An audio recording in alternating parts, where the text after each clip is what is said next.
January 88. Somewhere over the Hindu Kush, Afghanistan. The night is absolute. A moonless, high-altitude darkness, cold enough to freeze the very sky. Below, the jagged teeth of the mountain range cut into the blackness, silent and ancient. There is no sound here but the endless wind. Then a shape passes against the stars. Not a blur, but a slow, angular occlusion. A geometric ghost. It flies without the familiar roar of turbines. Its engines are hushed, their exhaust diffused into the thin, frigid air. This is Lockheed's F-117 Nighthawk, a machine that, according to all Soviet military doctrine, does not exist. Inside the cockpit, the pilot is a prisoner of his technology. He does not look outside. He flies through a cathode ray tube universe, guided by forward-looking infrared and digital maps. His target is a single point of light in the FLR display, a thermal signature nestled deep in a valley, a hardened communications complex, a critical node in the Soviet logistical web in Afghanistan. Hundreds of kilometers away, inside the humming warm interiors of Soviet SA-3 and SA-6 radar vans, screens show only the green, peaceful static of an empty electronic sky. No warning chirps, no crawling phosphorescent blips. The air defense network, a dense and lethal shield designed to shred squadrons of NATO jets, is blind. 2 seconds. A single, sleek, laser-guided bomb drops silently into the void. For a moment it falls alone. Then a pencil-thin beam of invisible infrared light projected from the aircraft's nose finds it. The bomb corrects. It follows the beam down through the darkness towards the man-made warmth below. The first the Soviet guards know of the attack is the sound of the world coming apart. A shriek of tearing metal, a thunderous eruption of concrete and soil. The complex vanishes in a fireball that briefly, violently illuminates the surrounding cliffs. By the time the echo rolls through the mountains, the angular ghost has already closed its bay and banked away, leaving behind only confusion, destruction, and a terrifying unanswered question hanging in the thin air. The greatest air defense system on Earth had just been bypassed by a single aircraft it could not see. To understand the profound shock of that unseen strike, one must first feel the suffocating reality of the Soviet war machine in Afghanistan by the late 1980s. This was a conflict defined not by sweeping tank battles, but by control of the ski. For the Soviet 40th Army, air power was not merely a component of warfare, it was the central nervous system, the lifeline and the hammer. The strategy was brutally simple, a doctrine refined since the Great Patriotic War, overwhelming firepower applied with systematic force. It began each morning with the Razvedka Boim, the combat reconnaissance. Mi-24, Hind, helicopter gunships, the thudding rhythm of their rotors signalling dawn for a generation of Afghans, would lead armoured columns out of fortified bases. They scouted ahead, their rockets and chin-mounted Gatling guns clearing ridges and suspected ambush points. Above them, the fixed-wing aircraft orbited, Sukhoi Su-25 Frogfoot jets, built like flying tanks, capable of absorbing horrific damage as they dove into valleys to deliver bombs, napalm, and cluster munitions. Heavier strike aircraft like the Su-17 Fitter and even veteran Tu-16 Badger bombers from inside the USSR would hammer suspected supply camps and mountain strongholds with 1,000-kilogram high-explosive bombs. But the true technological spine of Soviet dominance was its Integrated Air Defense System, PVO.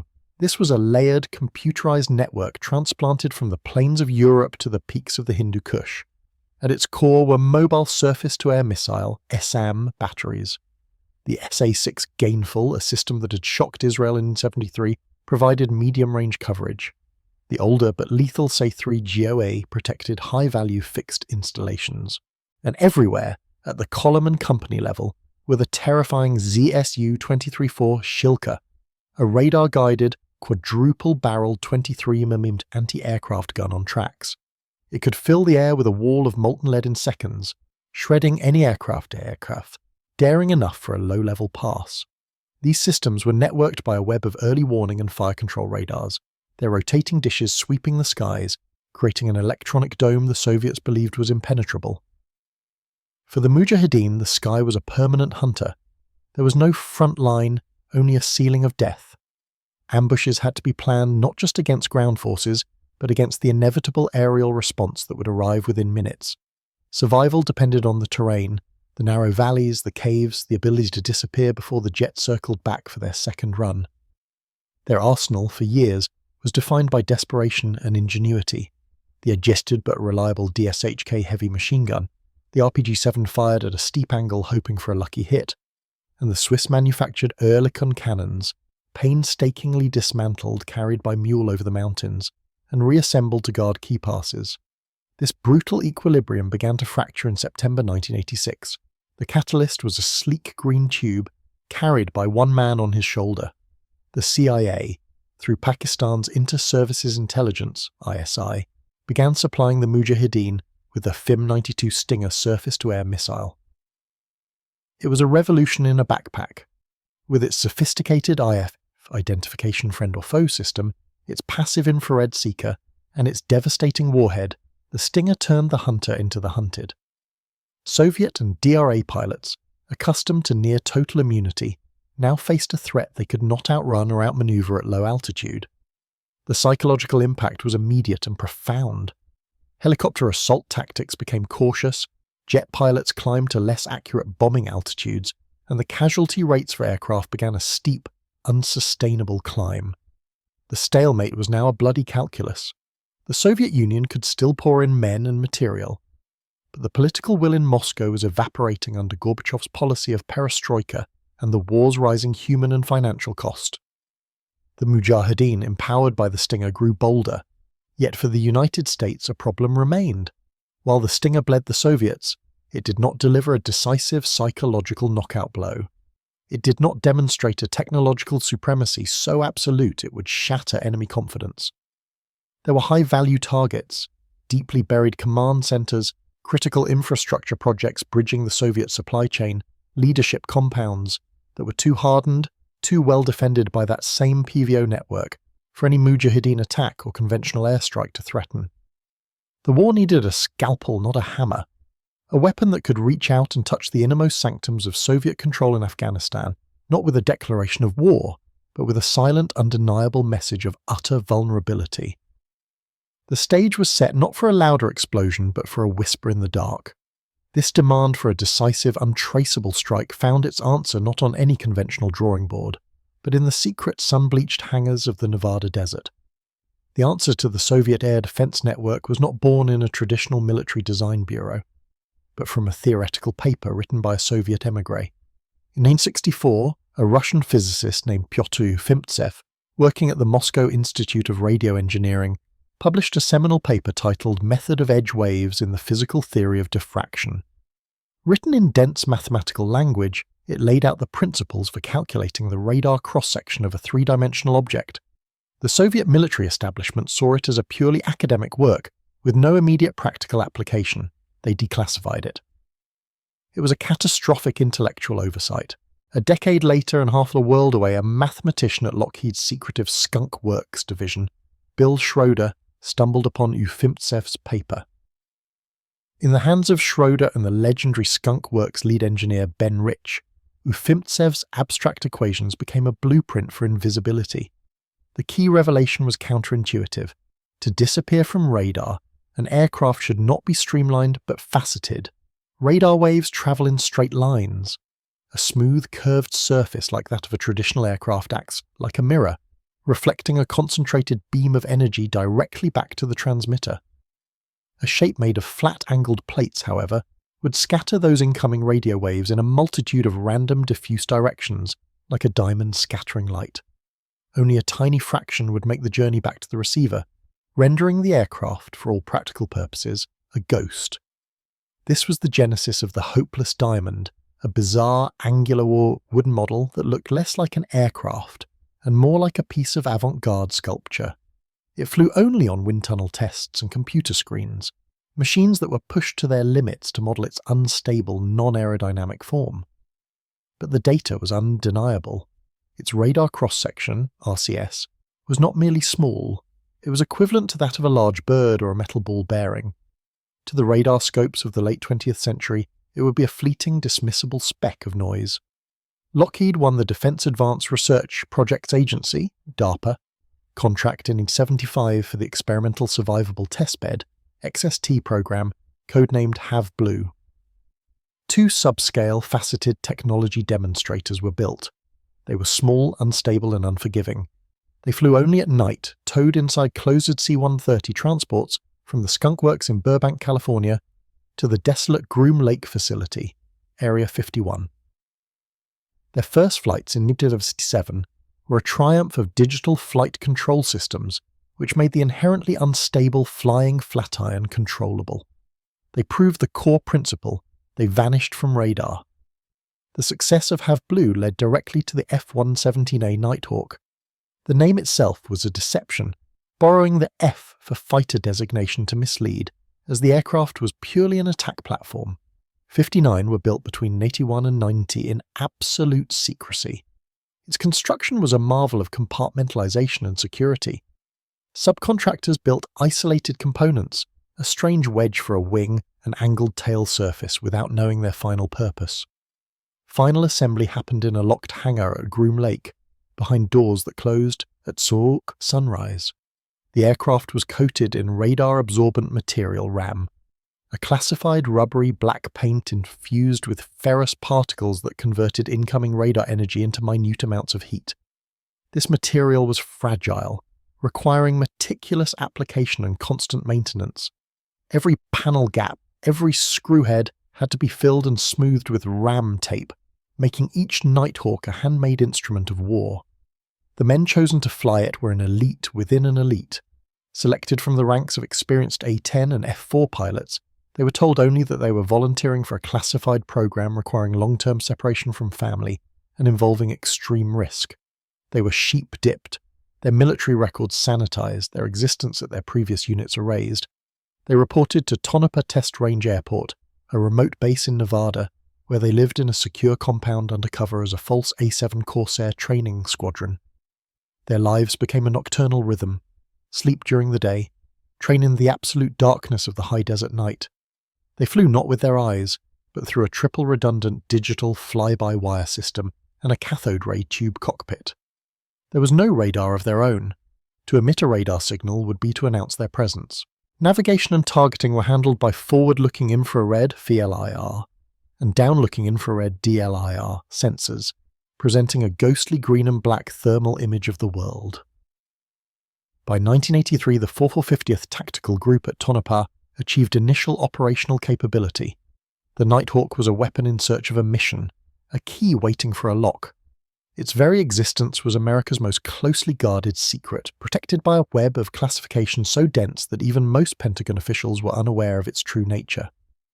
It was a product of the Black World, a realm of unlimited budgets, absolute secrecy, and revolutionary science, built for a single purpose: to penetrate the most formidable air defenses ever conceived and place a bomb on a specific point with no warning and with no trace. As the Soviet war in Afghanistan entered its final bloody phase, the lock for that key finally presented itself. The invisible aircraft now had a target. The F-117 Nighthawk was not flown by artificial intelligence, but by men. Men who traded the roar of afterburners and the canopy views of the star-filled sky for the hum of cooling fans and the glow of monochrome screens. They were the most isolated fraternity in the United States Air Force, living a paradox. They operated the most advanced aircraft in history, yet their professional lives were a step back into aviation's Stone Age, governed by sightless instrument flight in a machine that defied visual reference. Selection was a process of quiet winnowing. The ideal candidate was not a hotshot maverick, but a mature, stable, and exceptionally skilled tactical aviator, typically with over 1,000 flight hours in attack aircraft like the A-10 or F-11. The ability to thrive in profound isolation was as critical as stick and rudder skill. Once selected, a pilot entered a world of enforced silence. He was given a cover story, often involving testing at the Tonopah range. He moved his family, if he had one, to Las Vegas or another nearby town, but he himself lived on base at Tonopah for most of the week, in a secure compound surrounded by double fences and guarded by personnel with shoot-to-kill orders. Their home was a windowless vault of a hangar, kept in perpetual darkness to protect the delicate radar-absorbent material skin of the aircraft from the desert sun. Pre-flight began in the afternoon, under electric light. The ritual was meticulous, sacred. Donning the pressure suit was a physical separation from the normal world. The walk-around was not a casual visual check, it was a forensic examination.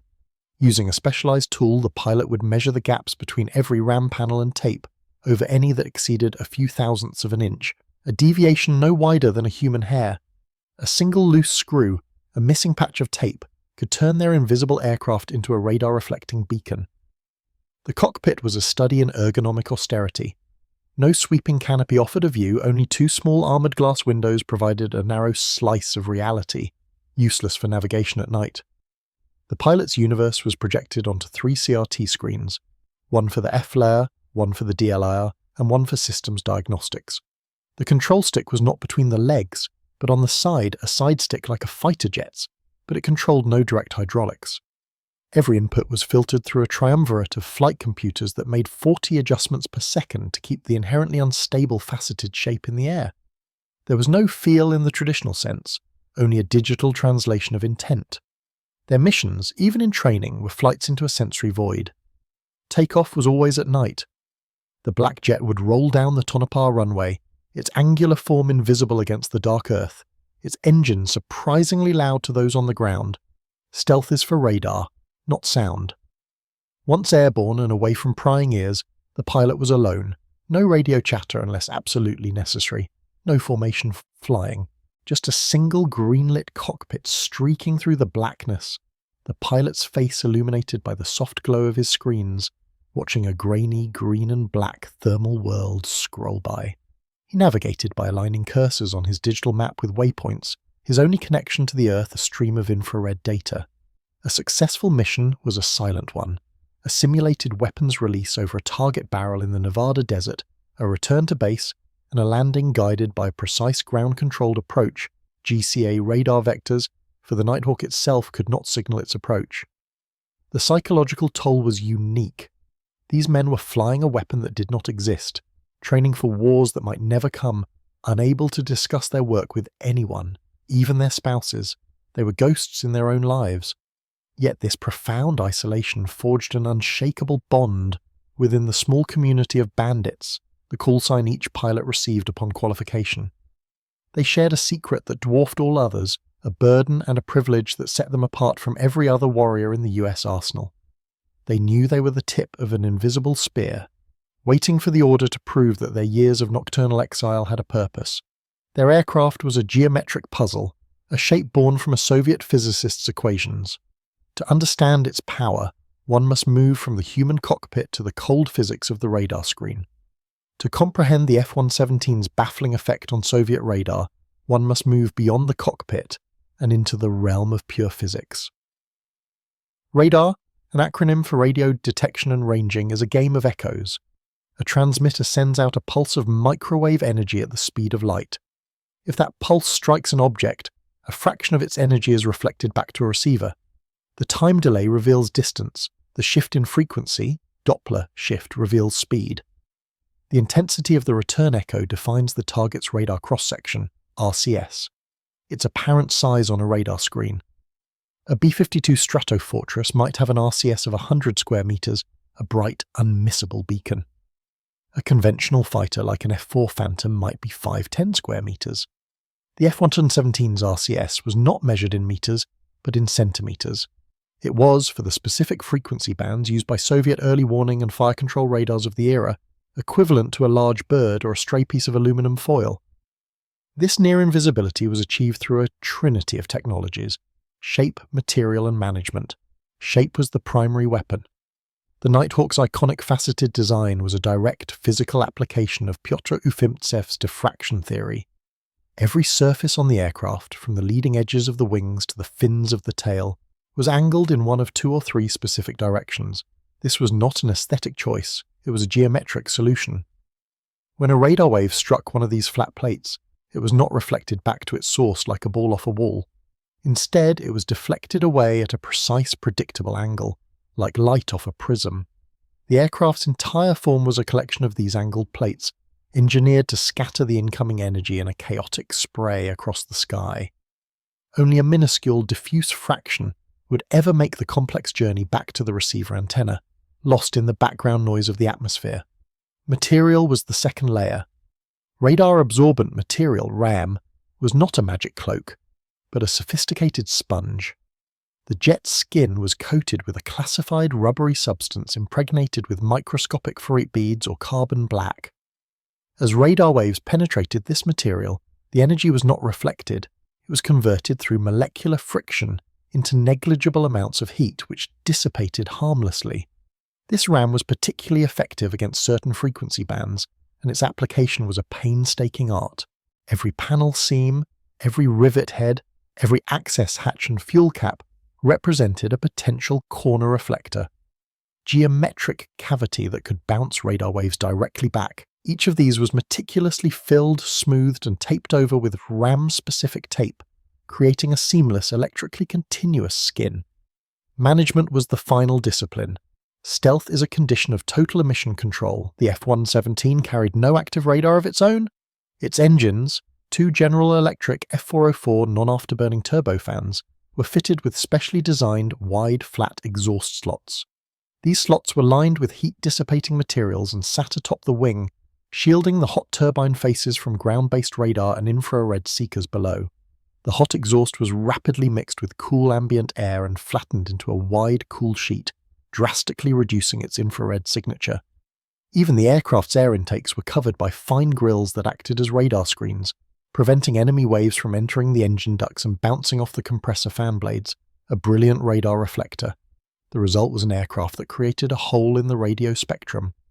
To a Soviet P-14 Tall King early warning radar, scanning for the large clear returns of bomber formations, the F-117's tiny flickering signal would be automatically filtered out by internal clutter rejection circuits. To a more precise SA-6 straight flush fire control radar, trying to get a lock to guide a missile, the return was too weak and inconsistent to establish a track. It was less like trying to see a bird at twilight and more like trying to hear a single whispered syllable in a hurricane. The Nighthawk didn't hide in the noise. It was the noise, an indistinguishable part of the electronic background. This technological marvel, however, did not exist in a vacuum. It was a tool forged for a specific clandestine purpose, its first real-world target selected not by generals in the Pentagon, but by intelligence officers in Langley and Islamabad. For the Central Intelligence Agency and Pakistan's Inter-Services Intelligence Directorate, the war in Afghanistan was a masterpiece of deniable proxy conflict. Soviet blood was being shed with American money, Arab enthusiasm and Pakistani logistics. The Stinger missile had been a bold escalatory step, but it was a defensive weapon given to the Mujahideen. Its success was public, visceral, and attributable. By 1987-88, a new problem demanded a different solution, one that required not empowerment of the proxy, but the direct, yet utterly untraceable application of American power. The target set was characterized by high value and high protection. These were not mud brick guest houses, but hardened strategic assets. Key bridges on the Slang Highway, the vital Soviet supply artery, deeply buried command and control complexes carved into mountain rock, or advanced communications intercept stations used to coordinate offensives and jam Mujahideen radios. These targets were beyond the capability of Mujahideen sappers. A conventional airstrike, even if politically feasible, was militarily untenable. Sending non-stealthy NATO aircraft into the teeth of the Soviet PVO network in Afghanistan would invite catastrophic loss and force a direct confrontation the US still sought to avoid.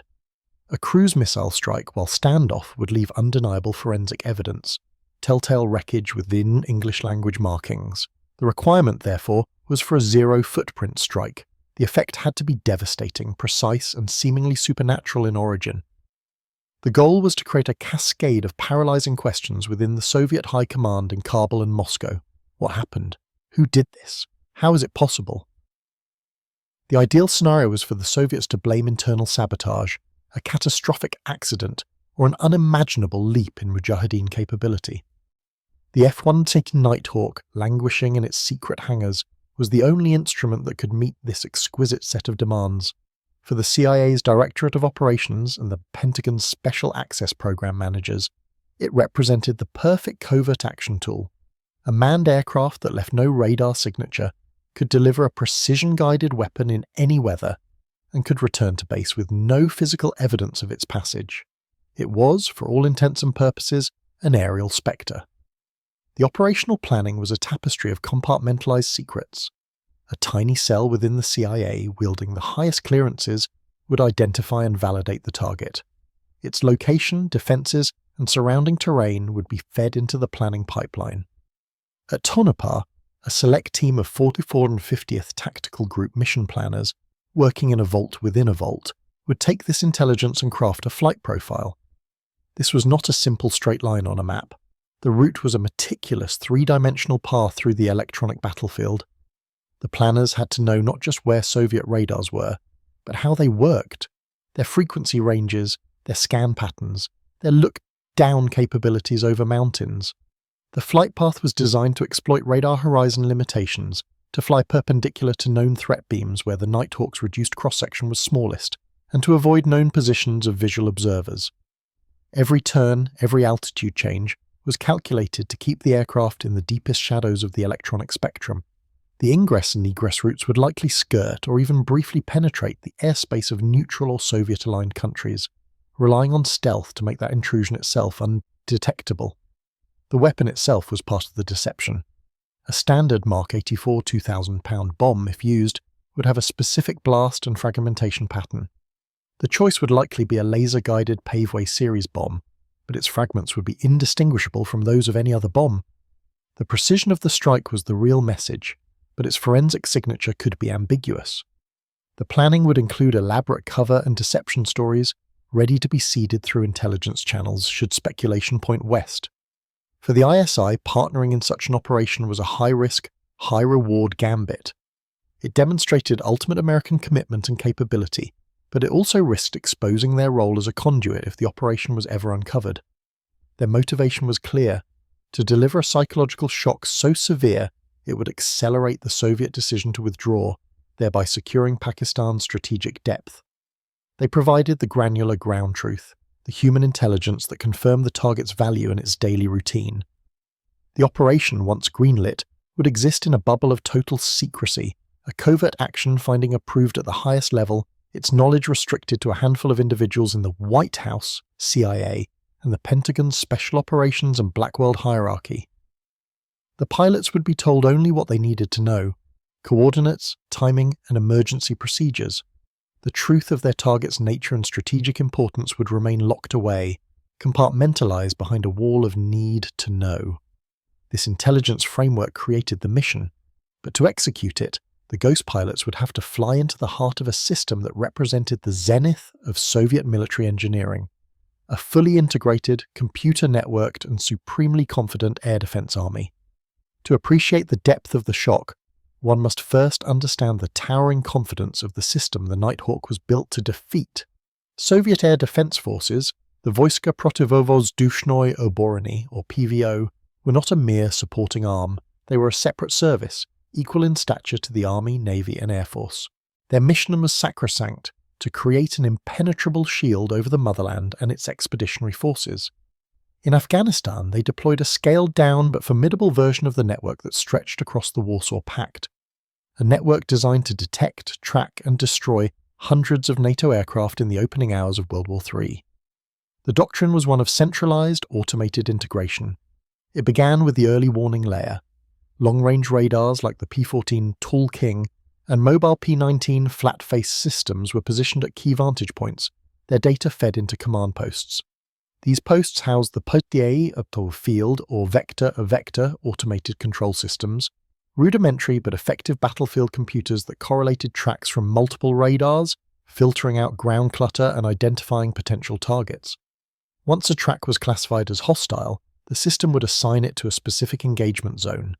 This is where the lethal middle layer activated. Mobile SAM batteries were the workhorses. The SA-6 Gainful system, with its 3 missiles on a tracked launcher and its straight-flush radar vehicle, provided medium-range coverage. The old SA-3 Goe, with its twin-round launcher and low-blow radar, protected fixed installations like the Bagram and Kabul airfields. These systems were not independent. They were nodes in a grid. Data from the early warning net could be used to cue their acquisition radars, telling them roughly where to look, vastly increasing the chances of a quick lock. At the shortest range was the last-ditch layer, the gun systems. The ZSU-234 Shilka, A relentless, radar-guided quadruple 23mm anti-aircraft gun on a tank chassis could put up a wall of fragments in front of any low-flying aircraft. Man-portable SA-7 Grail and the newer SA-14 Gremlin infrared missiles were ubiquitous among ground troops. This created a deadly overlapping envelope from the stratosphere down to treetop level. For the Soviet PVO officer in Afghanistan, this system bred a profound sense of mastery. The Mujahideen had no aircraft. The occasional high-flying CIA or Pakistani reconnaissance drone might be detected, but was often ignored as insignificant. The only real threat came from the Stinger, which operated below the radar curtain in the visual and infrared realm. The radar dome itself was considered inviolate. Their scopes provided a god's-eye view of the electronic battlefield, and that view was perpetually reassuringly clear. Their training, their tactics, their entire technological philosophy was built around the paradigm of the returning echo. A strong, consistent echo meant a target. A weak or sporadic one was dismissed as angels, atmospheric interference, bird flocks, or electronic noise. The conceptual blind spot was absolute. Western aviation progress was assumed to follow a predictable path: faster, higher flying with more powerful radars and longer-range missiles. The idea that the principal effort would be to disappear, to invest billions not in outrunning the missile but in never being seen by it, was alien to Soviet military science. While the USSR had its own stealth research programs, like the Berkut, Buran Shuttle's stealth testbed, they were nascent, theoretical, and poorly funded. The notion that the Americans had not only solved the problem but had fielded an operational squadron of such aircraft was, quite literally, unimaginable. This mindset permeated from the radar operator in his dusty van near Jalalabad to the PVO staff officers in the Kabul command bunker. Their confidence was rooted in the tangible, in the rotating dishes, the humming consoles, the crisp vector lines on their scopes. Their war was against visible, measurable threats. They were guarding against an attack that would announce itself with a blaze of electronic emissions and a strong, proud radar return. They were prepared for a thunderclap. They had no defense against a whisper. Their system was a magnificent shield, designed to stop arrows and spears. It was about to be tested by a ghost. The convergence of these angles, the isolated pilot, the invisible geometry, the covert intelligence requirement, and the unsuspecting enemy, set the stage for a single, silent event that would mark a turning point not just in a war, but in the history of warfare itself. The order, when it came, was not a dramatic briefing in a war room filled with maps. It was a quiet insertion of data into the sealed ecosystem of Tonopah.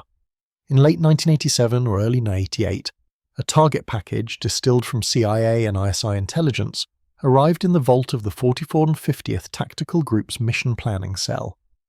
The specifics remain classified to this day, but the target's nature can be inferred. A strategic asset whose destruction would cripple a key Soviet operational capability in Afghanistan, an asset so well protected by geography and air defences that only a stealth aircraft could contemplate its elimination.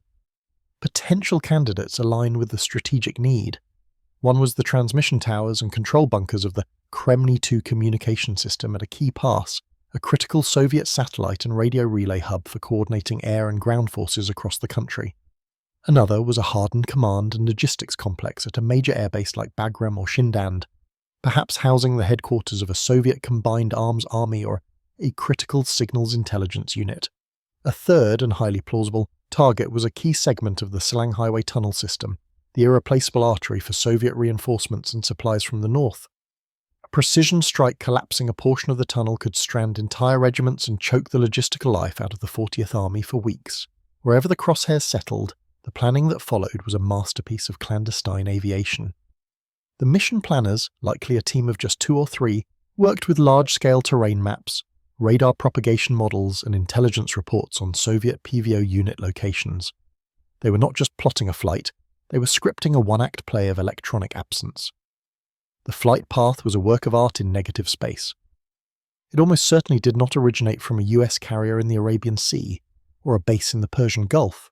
The distances were too great for the Nighthawk's range, and such deployments risked exposure. The logical launch point was from the Arabian Peninsula, with RAF Masira in Oman, or a Saudi airbase made available under deepest secrecy as potential staging points. This required a long, overwater flight, itself a stealth challenge due to the perfectly flat, reflective surface of the sea which can create unique radar glint. The route would then knife north, skirting the airspace of Iran and Pakistan, nations whose radars were also to be avoided. The planners would have identified a front door and a back door, an ingress and egress route that minimized exposure. They would exploit the radar shadow of the Hindu Kush Mountains, using the terrain to physically block the line of sight from known Soviet radar sites. Every leg of the journey was assigned a precise altitude, airspeed, and heading. Turns were planned to be gentle. Sharp maneuvers could increase the aircraft's radar cross-section momentarily, as flat planes presented new angles. The timing was celestial, a moonless night with maximum darkness to complement the electronic stealth. His briefing was clinical, stripped of context. He would know the target's geographic coordinates, its appearance in infrared, a specific thermal signature, the location of known air defenses around it, and his abort criteria. He would not be told the strategic value of the target, nor the source of the intelligence. His job was to be a technician of delivery. In the darkened hangar at the forward operating location, the final ritual was performed under red light. The pilot and his crew chief conducted the meticulous gap and tape inspection.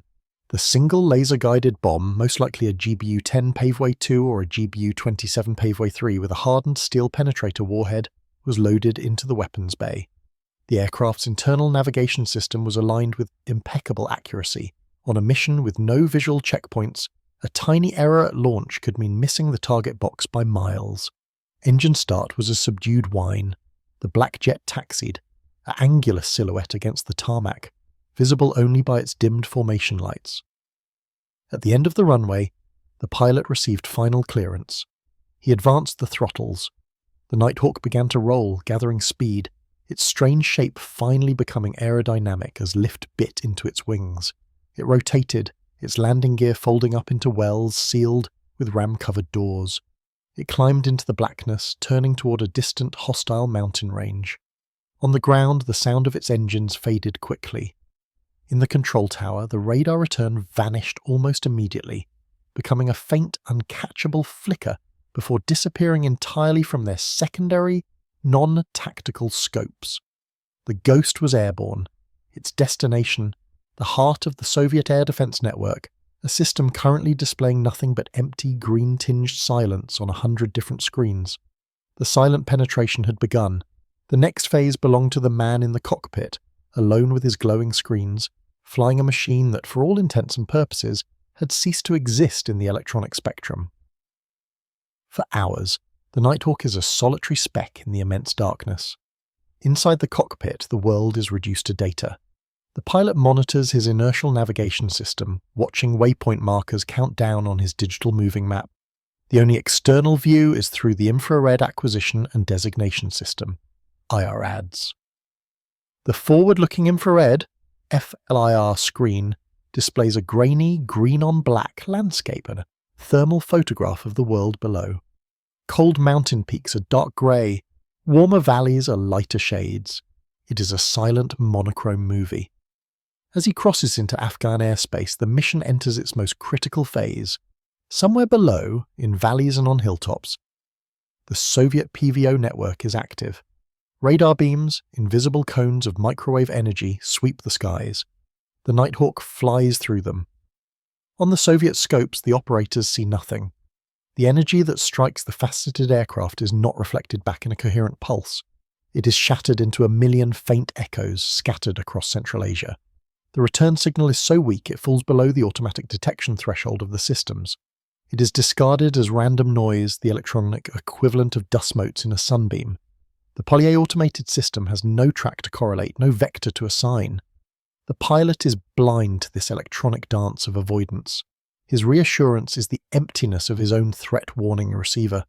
The RWR, radar warning receiver, designed to chirp and flash with the unique audio and visual signatures of searching, tracking and missile guidance radars, remains silent. Its antennas embedded in the skin listen for the telltale pulses of Soviet spoon rest, flat face, straight flush and low blow radars.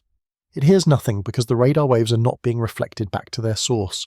The receiver hears only the faint, diffused edges of the beams. This silence is the sound of success. He approaches the target area. The terrain on his flare becomes familiar, matching the simulation he has flown a dozen times at Tonopah.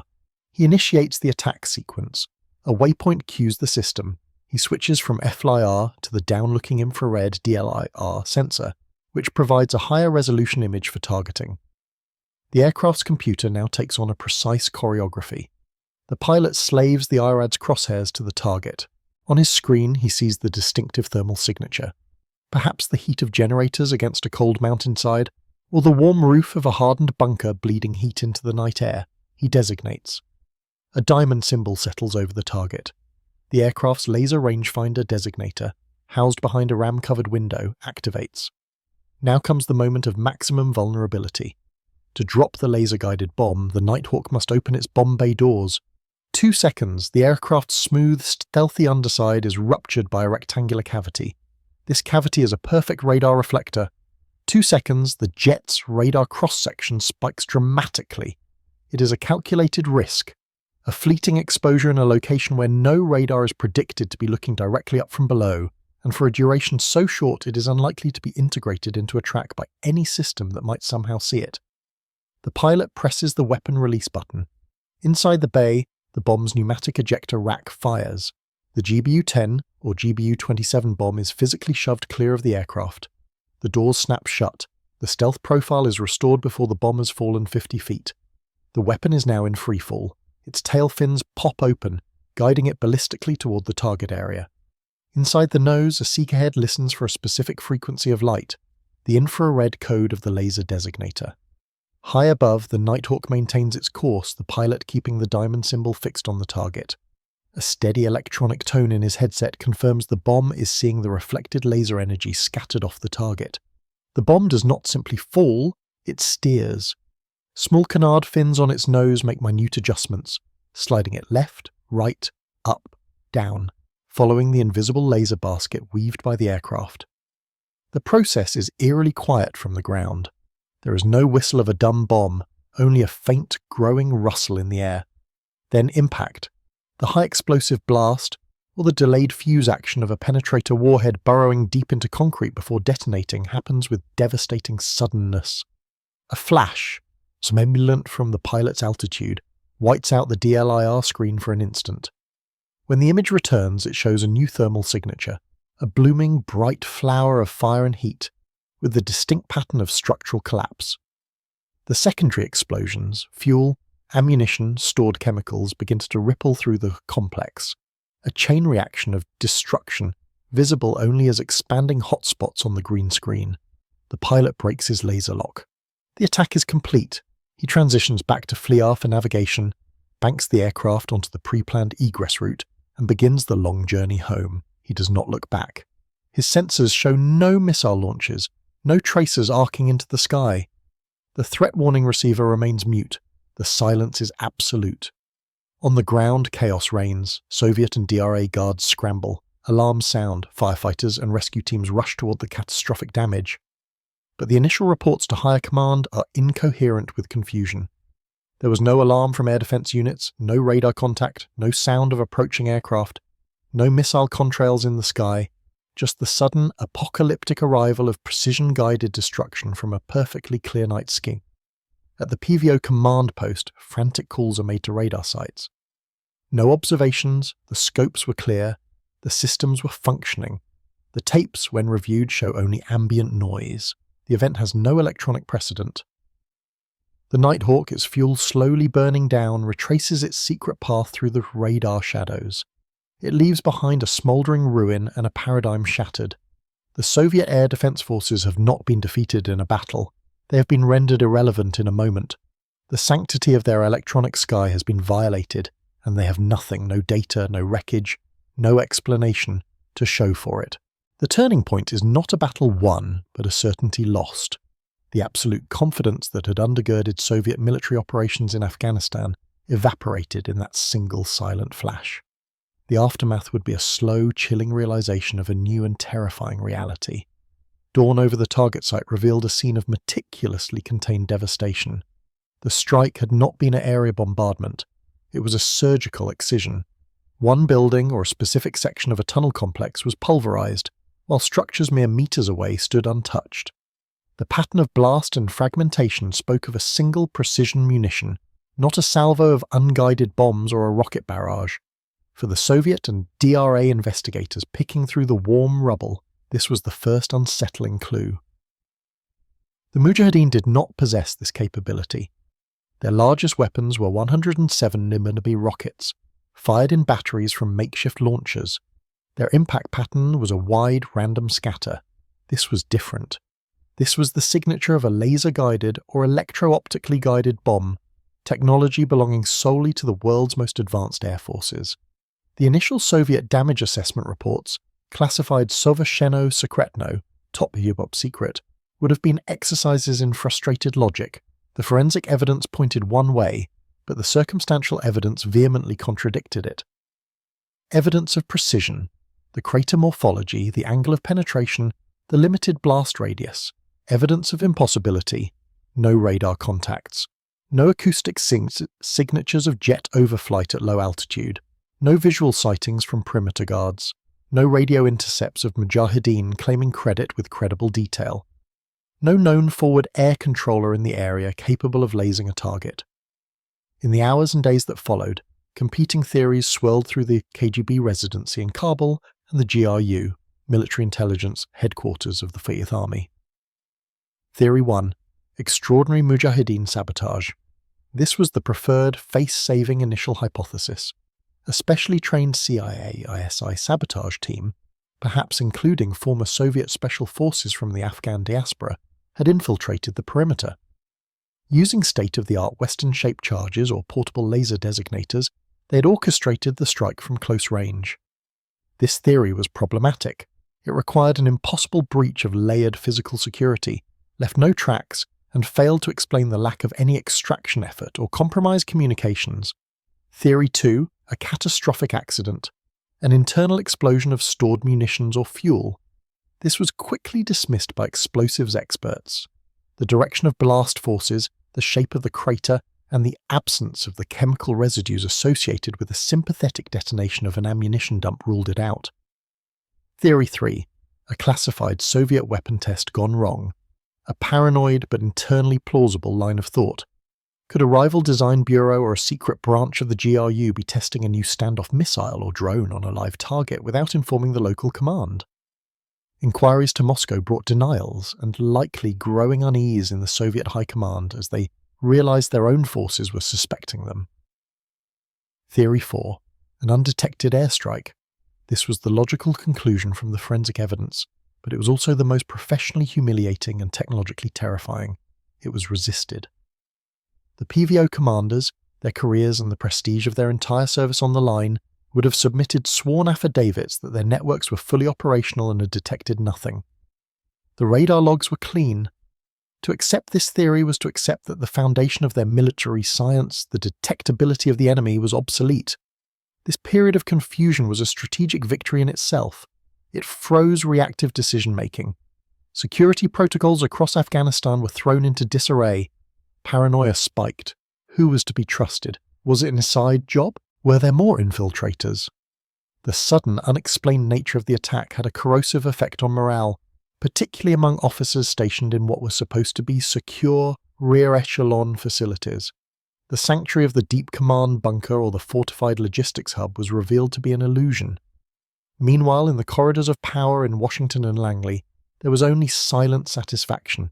The absence of noise was the signal of success. No Soviet protests at the UN, no raging diplomatic cables, no public exposure of the F-117, just a void of explanation from the Soviet side, which spoke volumes. The zero footprint had been achieved. The weapon had performed flawlessly, and the enemy was trapped in a labyrinth of their own doubts, unable to even correctly name the instrument of their humiliation. But this state of confusion could not last forever.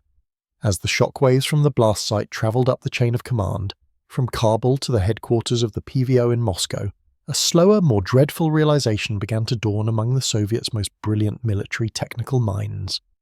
The confusion at the tactical level could not insulate the Soviet strategic analysis apparatus from the truth for long. While field commanders grappled with sabotage theories, raw data from the event began a slow migration to the institutes and design bureaus that served as the brain trust of the Soviet military-industrial complex.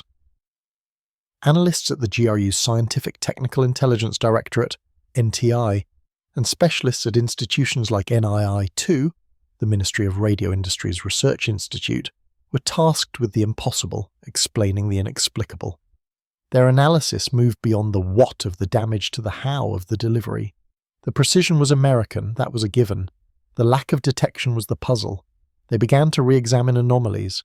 Perhaps there were faint, dismissed returns on the radar tapes from that night, blips previously categorized as clutter. They would have run sophisticated propagation models calculating the radar cross-section an object would need to have to fly the suspected flight path and remain undetected by their specific radar frequencies. The number they arrived at would have been staggering, orders of magnitude smaller than any operational aircraft known. This forced a grim re-evaluation of scattered, previously discounted intelligence. There had been whispers, rumors from the black world of American aerospace. Uncorrelated reports of strange, angular aircraft seen near the Groom Lake test site in Nevada. Unusual contract awards to Lockheed's Skunk Works for an advanced tactical fighter that bore no resemblance to the F-15 or F-16. Though FIMTSEV paper, their own theoretical work, now took on a sinister new meaning in retrospect. The pieces, once seen as disparate, began to coalesce into a horrifying picture. The conclusion, when it solidified in the halls of the Soviet General Staff and the KGB's First Chief Directorate, was a strategic earthquake. The United States had not only mastered stealth technology, but had operationalized it. They had flown a combat mission with it, and they had done so not in a massive declarative war, but in a shadow conflict as a covert test. The message was multifaceted and brutal. First, it revealed a technological gap that was not closing but widening exponentially.